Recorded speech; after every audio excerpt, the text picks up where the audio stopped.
As anglers, I think one of the most important things that we do is we continue to evolve, we continue to learn and be open-minded to other people's opinions, different techniques, and always pushing that limit to learn and better ourselves as anglers, especially at the elite level in the sport. And if some of you have probably seen, or some of you may have not seen, but a while ago I did a video with Wired to Fish, several years ago now, about to snell or not to snell. And it brought up a big debate.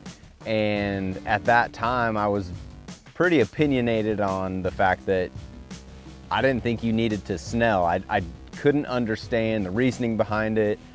When I had went back and forth and snelled my hooks and not snelled, and I really couldn't tell a difference.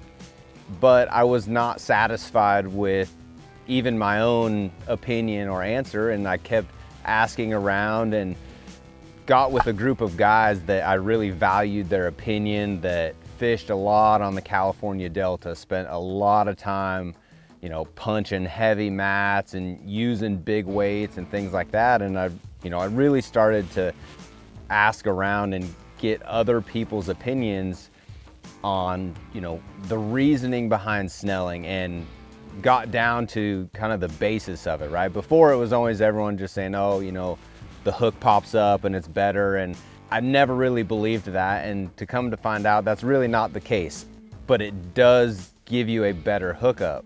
What I didn't realize is that the hook set was very important. So when we talk about a snell, right, the line goes through the front of the eye of the hook and then is wrapped around the shank, and it allows that hook to be able to pivot up on that hook point.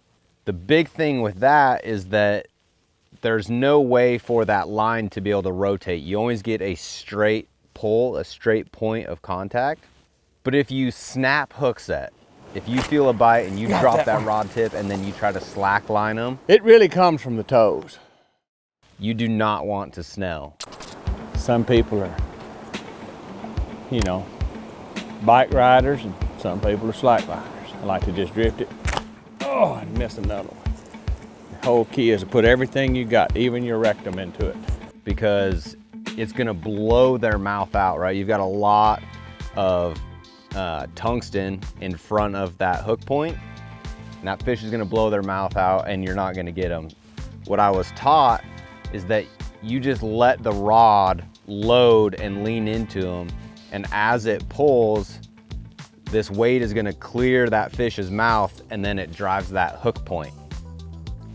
So the big key to that was I had to readjust my hook set to more of a, it's still a fast pull, but instead of just this hard snap, I let the 65-pound braid and the rod and the reel setup do the work for me. And once I learned how to do that, my landing percentages went way up, and I understood the benefits of a snell. But that's not the only way that I tie a flipping hook. I still tie a Palomar knot, which is just straight tied to the eye of the hook when I'm fishing with fluorocarbon, because one, I like that sinker being able to slide easy, and when I want that freedom with fluorocarbon, has a lot more stretch.